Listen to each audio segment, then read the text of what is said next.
നമ്മുടെ jail nomination task കഴിയുമ്പോൾ എല്ലാവരും അനുമോൾ ഒഴിച്ച് ബാക്കി എല്ലാവരും ജയിൽ നോമിനേഷനിൽ നോമിനേറ്റ് ചെയ്തത് അനുമോളെയാണ്. പിന്നെ അനുവിൻ്റെ കൂടെ പോകാൻ വേണ്ടി അനീഷുമുണ്ട്. അനീഷ് ഇതിപ്പോൾ 4ാമത്തെ തവണയാണ് അടുപ്പിച്ച് നമ്മുടെ ബിഗ് ബോസിൽ നോമിനേഷനിൽ ജയിലിൽ പോകാൻ പോകുന്നത്. അപ്പോൾ അനുമോൾക്കെതിരെ അക്ബർ പറഞ്ഞിരിക്കുന്നതെന്ന് പറഞ്ഞാൽ ആ ഒരു പാവശാസ്ത്രം ടാസ്കിൻ്റെ ഇടയ്ക്ക് അനുമോൾ ഇറക്കിയ വുമൺ കാർഡും അതേപോലെ തന്നെ ഫിസിക്കൽ അസോൾട്ട് അറ്റാക്ക് എന്നുള്ള രീതിയിലൊക്കെ പറഞ്ഞിരിക്കുന്ന കാര്യങ്ങൾ തന്നെയാണ് അക്ബർ ഇവിടെ പറയുന്നത്. ബിക്കോസ് അതൊരു ഗെയിമാണ്. ഇവിടത്തിനകത്ത് ജെൻഡറില്ല. ബിഗ് ബോസ് എന്ന് പറയുന്ന ഗെയിമിനകത്തൊരു ജെൻഡർ വെച്ചിട്ടല്ല അവിടെ ഗെയിം കൊടുക്കുന്നത്. എല്ലാവർക്കും ഒരുമിച്ച് കളിക്കാൻ വേണ്ടിയാണ്. അതിപ്പം ഞാൻ പെണ്ണായതുകൊണ്ട് എന്നെ കൺസിഡർ ചെയ്യണം, ഞാൻ പെണ്ണായതുകൊണ്ട് ഇങ്ങനെ ചെയ്യരുത് അങ്ങനെ ചെയ്യരുത് എന്നുള്ള രീതിയിൽ അനുമോൾ പറഞ്ഞു.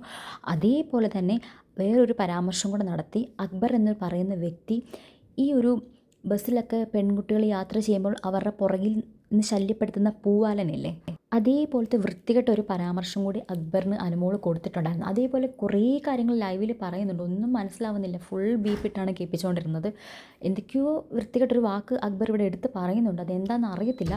പക്ഷേ ആ വാക്കുകൾ പറഞ്ഞതിനും അതേപോലെ തന്നെ വുമൺ കാർഡ് ഇറക്കി കളിച്ചതിനും ഒക്കെയാണ് അക്ബർ അനുമോളെ നോമിനേറ്റ് ചെയ്യുന്നത്. മോഹൻലാലിൻ്റെ മുൻപിൽ വെച്ച് അനുമോളെ കൊണ്ട് മാപ്പ് പറയിച്ചിരിക്കും എന്നാണ് അക്ബർ പറയുന്നത്. ഇതിനകത്ത് അനുമോൾക്ക് തെറ്റുണ്ട്, അനുമോളുടെ ഭാഗത്ത് നല്ല കുറ്റമുണ്ട്. ഒരു ഗെയിം കളിക്കുമ്പോൾ മറ്റൊരാൾ കൂടെ നിൽക്കുന്ന ആൾ ഇങ്ങനെ കളിക്കണം എന്നൊക്കെ പറയാൻ പറ്റത്തില്ല. ഷാനവാസ് മാറി നിന്നില്ലേ, ഷാനവാസിന് ഇടി കൊള്ളാൻ വയ്യാത്തതുകൊണ്ട്. അതേപോലെ അനുമോൾ മാറി നിൽക്കണം. അല്ലാതെ അനുമോളുടെ പുറകിൽ നിൽക്കുന്ന ആൾ എന്നെ തുടരുത്, ഇടിക്കരുത്, അവർക്കും കളിക്കണ്ടേ. അനുമോൾക്ക് ഇടി കൊള്ളാൻ വയ്യെങ്കിൽ അനുമോൾ മാറി നിൽക്കണമായിരുന്നു. പിന്നെ അക്ബറിൻ്റെ ഫിസിക്കൽ അസോൾട്ട് കുറച്ച് കൂടിപ്പോയോന്നും എനിക്കറിയത്തില്ല. ബിക്കോസ് അനുമോളുടെ മൂക്ക് മുറിഞ്ഞിട്ടുണ്ടെന്നൊക്കെ പറഞ്ഞായിരുന്നു. പക്ഷേ അന്ന് വെച്ചിട്ട് അനുമോളുടെ വായിൽ തോന്നുന്ന കാര്യങ്ങളൊന്നും ഒരാളെക്കുറിച്ച് പറയാൻ പാടില്ല. അങ്ങനെ പറയാൻ പാടില്ല. അതിൻ്റെ കൂടെ കുറേ പ്രാക്കുകൾ അങ്ങനത്തെ കാര്യങ്ങളൊക്കെ ചെയ്യുമ്പോൾ അനുമോൾ തന്നെയാണ് നെഗറ്റീവ് ആകുന്നത്. ഒരു കൂട്ടം ആൾക്കാർ അനുമോളെ വെറുക്കാൻ കാരണമാകുന്നുണ്ട്. അതേപോലെ തന്നെ ഫുഡ് ഉണ്ടാക്കുന്ന കാര്യത്തിലും അക്ബർ പറയുന്നുണ്ട്. അനുമോൾക്ക് ഇഷ്ടമുള്ള രീതിയിലാണ് അനുമോൾ ഫുഡ് ഉണ്ടാക്കി കൊടുക്കുന്നത്, ഇഷ്ടമുള്ള രീതിയിൽ ചെയ്യുന്നു എന്നൊക്കെ. പക്ഷേ അതിനകത്ത് അക്ബറിൻ്റെ ഭാഗത്ത് മിസ്റ്റേക്ക് ഉണ്ട്.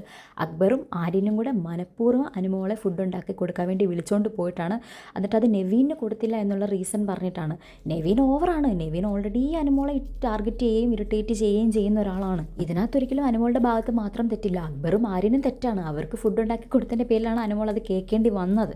അപ്പം അത് അക്ബർ പറഞ്ഞതിനോട് എനിക്ക് യോജിപ്പില്ലെങ്കിലും, പക്ഷേ ഗെയിമിൻ്റെ ഇടയ്ക്ക് ഇങ്ങനത്തെ വുമൺ കാർഡ് ഇറക്കി അങ്ങനത്തെ ഓരോ അനാവശ്യമായിട്ടുള്ള കാര്യങ്ങൾ ആണുങ്ങളെക്കുറിച്ച് വേണ്ട വല്ലാത്ത രീതിയിൽ പരാമർശിക്കുന്നത് തെറ്റ് തന്നെയാണ്.